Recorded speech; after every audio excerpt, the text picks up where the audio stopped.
এর মধ্যে সবচেয়ে বড় যুদ্ধ হলো উহুদের যুদ্ধ। বন্ধুরে আমার, আপনার আমার প্রাণের নবীর যখন দান্দার মোবারক শহীদ হয়ে গেল, দান্দার মোবারক শহীদ হয়ে যাওয়ার পরে ও বন্ধু মালিক বিন সিনান দেখতে পাইলেন আপনার আমার নবীজির জবান মোবারক থেকে, মুখ মোবারক থেকে বন্ধু লোহ মোবারক প্রবাহিত হচ্ছে। মালিক বিন সিনান দেখে সহ্য করতে পারলেন না, তিনি মেনে নিতে পারলেন না। আমার নবী আল্লাহর প্রিয় হাবিবুল্লাহ, ও বন্ধু, তিনি ওনার রক্ত মোবারক মাটিতে পড়বে, জমিনে পড়বে, এটা তিনি সহ্য করতে পারলেন না। এবার মালিক বিন সিনান কি করলেন? আপনার আমার প্রাণের নবী লোহ মোবারক বের হচ্ছে, মালিক বিন সিনান শুধু বন্ধু বিরামহীন ভাবে শুধু ভক্ষণ করতেছে। আমার নবীজি ডাক দিয়ে বললেন, রে মালিক বিন সিনান, ওই রক্তটা ভক্ষণ করো না, এই রক্ত ভক্ষণ করো না। ইয়া রাসূলুল্লাহ, ইয়া হাবিবাল্লাহ, নবী গো, ও প্রাণের নবী, আমি আল্লাহর ইজ্জতের কসম করে বলছি গো নবী, আমি আপনার একটা ফোঁটা রক্ত উহুদের জমিনে পড়তে দেব না। জোরে জোরে বলুন না সুবহানাল্লাহ। ইয়া রাসূলুল্লাহ, ইয়া হাবিবাল্লাহ, নবী গো, আমি আপনার একটা ফোঁটা রক্ত উহুদের জমিনে পড়তে দিব না ইয়া রাসূলুল্লাহ। এই কথা বলার পরে বন্ধু মালিক বিন সিনান নবীজির রক্ত মোবারক চষতে শুরু করলেন, নবীজির রক্ত মোবারক ভক্ষণ করতে শুরু করলেন। ওই পর্যন্ত নবীজির লোহ মোবারক খেতে থাকলেন, যেই পর্যন্ত নবীজির এই পবিত্র জবান থেকে পবিত্র রক্ত মোবারক বের হতে লাগলো। এই করতে করতে করতে করতে মালিক বিন সিনান পুরো রক্তটা যখন ভক্ষণ করে ফেললো, আমার নবী গোটা পৃথিবীকে জানিয়ে দিল, রে পৃথিবীর আমার উম্মত, তোমরা দুনিয়ায় যদি কোনো জান্নাতি মানুষ দেখতে চাও তাহলে মালিক বিন সিনানকে দেখে নাও। জোরে জোরে বলেন না। আপনার আমার রক্ত খাওয়া হারাম, ওয়াজ বুঝে নেবেন, শিক্ষা নেবেন। কারণ বলো হুজুর এই বিষয়টা কেন আপনি বেছে নিয়েছেন? এটা বেছে নেওয়ার কারণ হলো নবীকে আমার মতো আপনার মতো বলা হয়, নবীজির এই নূরানি জিসিম মোবারক কখনোই আপনার আমার মতো নয়, এবং নবীজির জিসিমের মধ্যে যা কিছু আছে এগুলো তো আপনার আমার মতো নয়। জোরে জোরে বলেন না সুবহানাল্লাহ। বন্ধুরে আবার মাত্র 350 আটা রুটির খামির দিয়ে যদি 1000 মুহাজির 1000 আনসারকে খাওয়ানোর পরেও নবীজির থুতু মুবারক লাগার কারণে বন্ধু বরকতময় হয়ে যায়, তাহলে বুঝে নিতে হবে নবীজি কখনোই আমাদের মতো নয়, নবীজি সত্যিকার আমাদের জন্য রহমত। ঠিক কিনা বলেন? বুঝে নেন বন্ধু। নবীজির প্রস্রাব মোবারক খেয়ে ফেললো উম্মে আয়মান, আল্লাহর হাবিব জানিয়ে দিলেন তুমি জান্নাতি। সুবহানাল্লাহ। আর একটু মহব্বতে বলুন সুবহানাল্লাহ। উহুদের ময়দানে আপনার আমার প্রাণের নবী রক্ত মোবারক গন্ধ বের হতে লাগলো, মালিক বিন সিনান ভক্ষণ করতে লাগলো। আমার নবী বলে খাইও না, ফালাই দাও। মালিক বিন সিনান ডাইকে বলল, ইয়া রাসূলুল্লাহ, না না আমি ভক্ষণ করব না, আমি ফালাবো না, ওই পর্যন্ত ভক্ষণ করতে থাকবো যেই পর্যন্ত আপনার রক্ত মোবারক বের হতে থাকবে। রক্ত মোবারক খাওয়া শেষ হলো, আমার নবী গোটা পৃথিবীকে জানিয়ে দিল, পৃথিবীর বুকে যদি তোমরা জান্নাতে কোনো মানুষ দেখতে চাও তাহলে মালিক বিন সিনানকে দেখে নাও। জোরে জোরে বলুন না সুবহানাল্লাহ। একদিকে নবীজি যে আমাদের মতন এটা প্রমাণিত, আর একদিকে যে নবীজির রহমত এটাও আপনার আমার কাছে 100% প্রমাণিত। ঠিক কিনা বলেন? এবার আসেন আমি আপনাদেরকে বলে বন্ধু নবীজি কেমন রহমত। একদিন আমার আপনার প্রাণের নবী হাদিস শরীফের মধ্যে আসছে, একদিন আমার নবীজি রাস্তা দিয়ে হেঁটে যাওয়ার সময় আমার নবীজি দেখতে পাইলেন হযরতে আবু হুরায়রা পেটের খিদায় অস্থির হয়ে গেল। পেটের খিদা নিবারণ করার মতো বন্ধু কোনো কিছু নেই। এবার তিনি কি করলেন? আমার নবীজি তিনি রাস্তার মধ্যে চলে আসলেন। আমার নবীজি এই মুহূর্তে রাস্তা দিয়ে হেঁটে যাওয়ার সময় নবীজি আবু হুরায়রাকে দেখে বুঝতে পারলেন এবং মুস্কি মুস্কি হাসতে লাগলেন আর বলতে লাগলেন, আবু হুরায়রা তুমি আমার সঙ্গে চলো। আল্লাহু আকবার বলেন। খেয়াল করেন নবীজি যে আপনার আমার মতো না, নবীজি যে রহমত, নবীজি যে আমাদের জন্য নিয়ামত। ও বন্ধু খুবই মজার জিনিস, যদি আপনি প্রেমিক হন তাহলে মজা লাগবে, কিন্তু প্রেমিক হতে না পারলে কখনোই মজা লাগবে না। এবার আবু হুরায়রা নবীজির পিছন পিছন হাঁটতে লাগলো। হাঁটতে হাঁটতে হাঁটতে হাঁটতে বন্ধু গেলেন, নবীজি গন্তব্যে চলে গেলেন।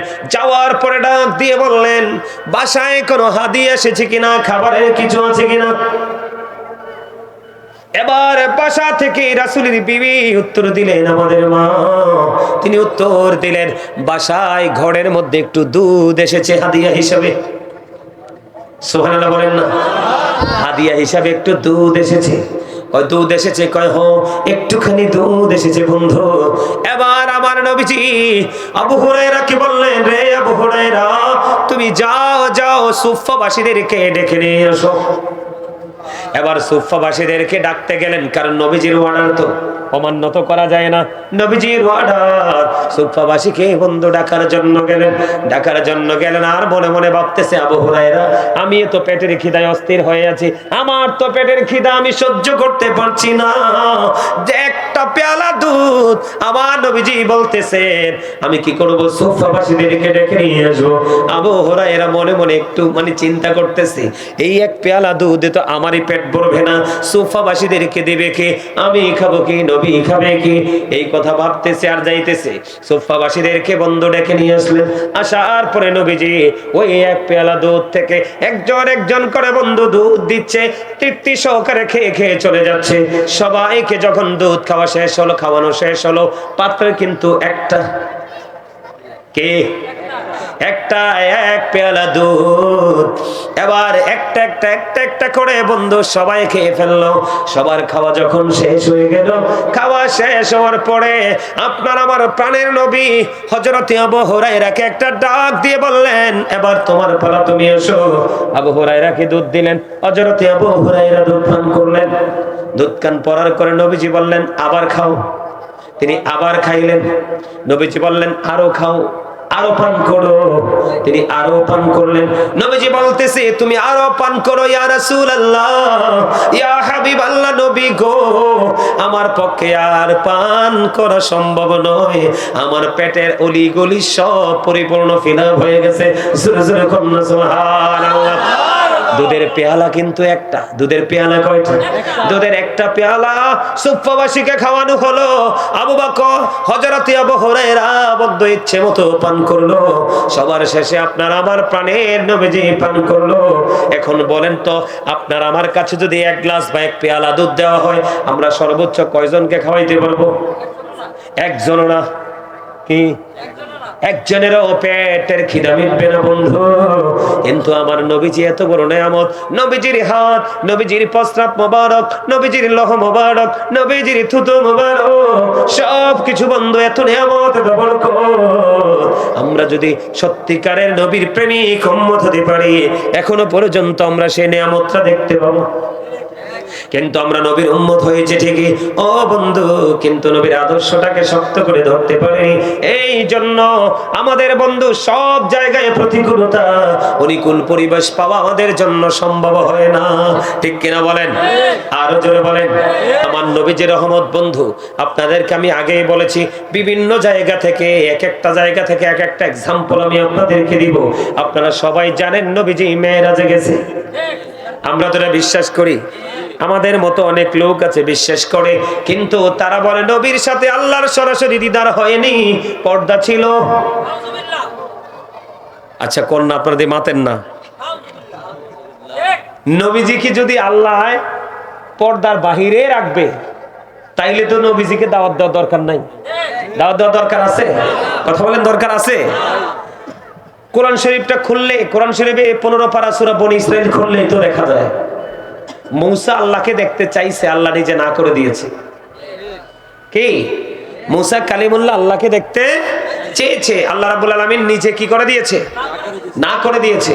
আর আপনার আপন নবীকে আল্লাহ নিজে দাওয়াত দিয়েছে। কোরআন শরীফে 15 পারা সূরা বনী ইসরাইলের মধ্যে এসেছে। সুবহানাল্লাহ বলেন। একটু দূর পড়েন, ইয়া রাসূলুল্লাহ, ইয়া হাবিবাল্লাহ, ইয়া রাসূলুল্লাহ, ইয়া রাসূলুল্লাহ, ইয়া হাবিবাল্লাহ, আমার মতের নিদান কালে আসিও নবী গো, আমার শিয়রে দেখিব আপনাকে রাসূলুল্লাহ ইয়া হাবিবাল্লাহ ইয়া রাসূলুল্লাহ লামন করে নাকির শিয়াম সওয়াল করবেন বসাইয়াম নিবে না পর্দা দয়াল নবী উঠাইয়াম সালাম জানাবো কদম সুইয়া ইয়া রাসূলুল্লাহ ইয়া হাবিবাল্লাহ ইয়া রাসূলুল্লাহ না গোসল করাইয়াম কাফন পড়াইয়াম যখনই রাখিবে কবরে শোয়াইয়াম লইও গো কোলে গোলাম বলিয়া ইয়া রাসূলুল্লাহ ইয়া হাবিবাল্লাহ ইয়া রাসূলুল্লাহ ইয়া হাবিবাল্লাহ ইয়া রাসূলুল্লাহ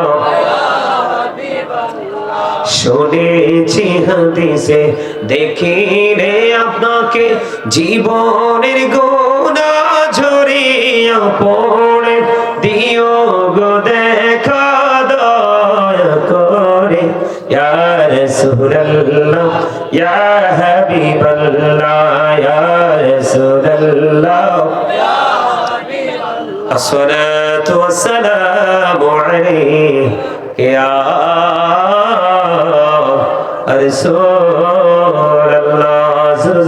আলহামদুলিল্লাহ নবীজি আপনার আমার জন্য বন্ধু রহমত নবীজি আপনার আমার জন্য বড় একটা নিয়ামত এতে বিন্দু পরিমাণ বন্ধু সন্দেহ নেই নবীজি যেদিন মেরাজে যাবে জিব্রাইল আসলেন আপনার আমার প্রাণের নবী বন্ধু মেহাদির ঘরে জিব্রাইল এসে ডাকলেন ইয়া রাসূলুল্লাহ ইয়া হাবিবাল্লাহ নবী গো আপনাকে রেডি হতে হবে কারণ আজকে আল্লাহ রাব্বুল আলামিন আপনাকে দাওয়াত দিয়েছে আজকে হলো আপনি আল্লাহ রাব্বুল আলামিনের দরবারে চিফ গেস্ট ঝুরে ঝুরে করুন সুবহানাল্লাহ এবার বন্ধু আপনার আবার প্রাণের নবীকে মেহানির ঘর থেকে জিব্রাইল এসে ডাকলেন অনেক বড় ঘটনা বন্ধু আমি শুধু এই জায়গাটা আপনাদেরকে বুঝাইতে চাই আমার নবীকে বোরাক নিয়ে আসলো জিব্রাইল নেওয়ার জন্য সুবহানাল্লাহ বোরাক নিয়ে আসলো নবীজি নিয়ে যাওয়ার জন্য এবার বোরাক দেখার পরে বন্ধু আপনার আমার প্রাণের নবী কান্দে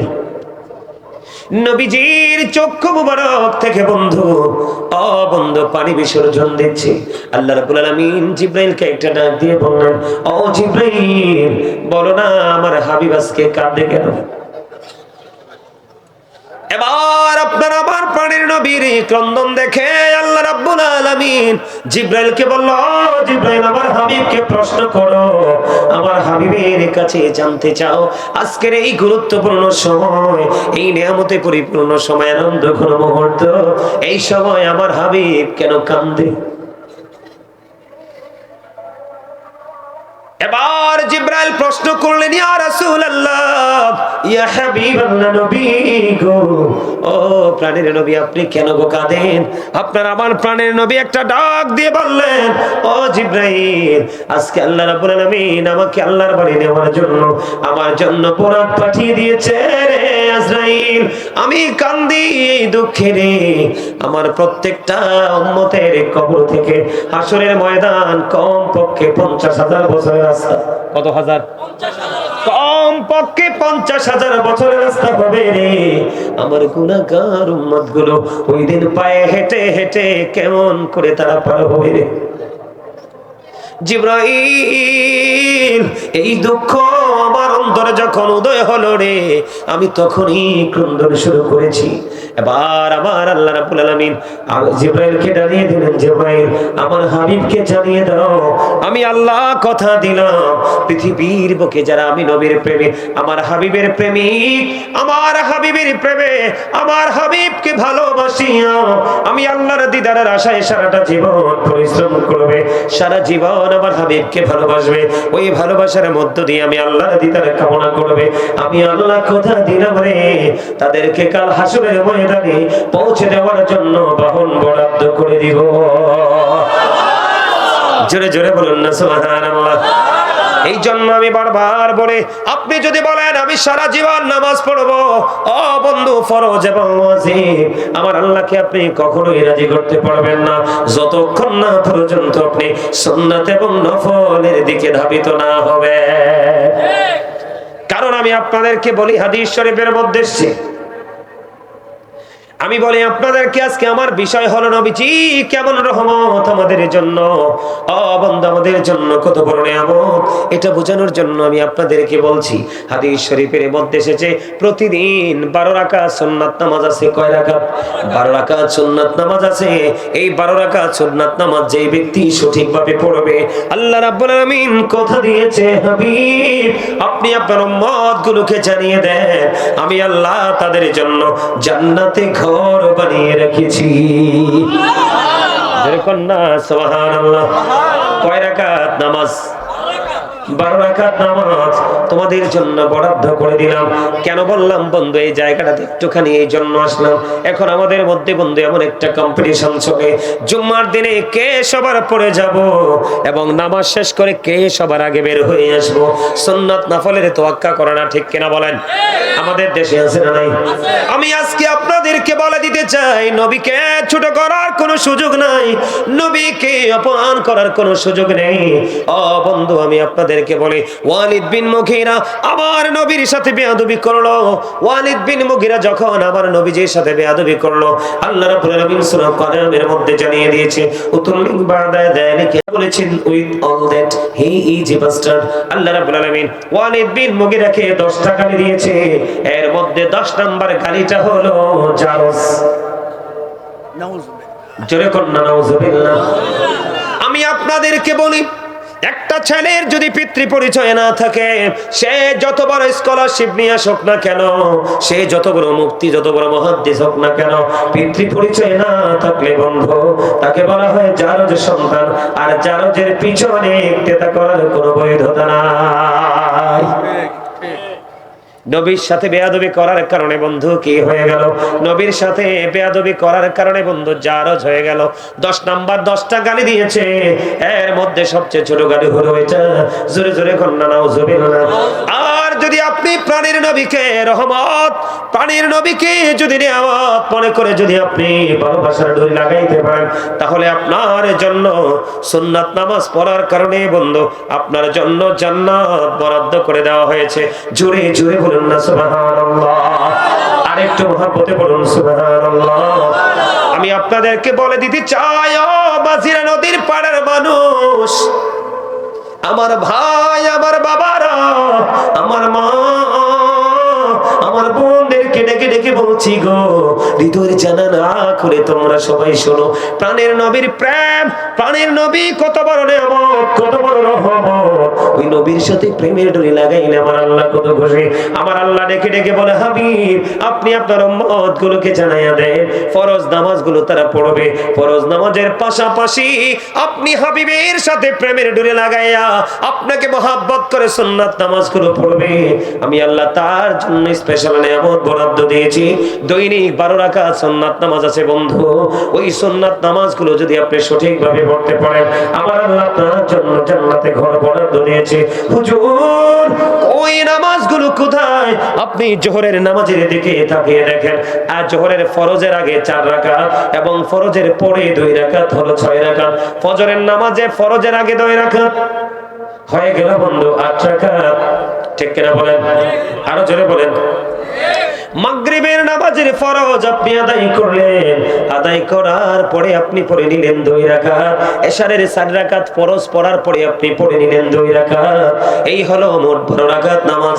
এই 12 রাকাত নামাজ যদি প্রতিদিন প্রাণের নবীর সাথে প্রেমের ডোরি লাগাইয়া কোন বান্দা অথবা বান্দি, নারী অথবা পুরুষ আদায় করে, আমার আল্লাহ কথা দিয়েছে তার জন্য জান্নাতে ঘর বরাদ্দ।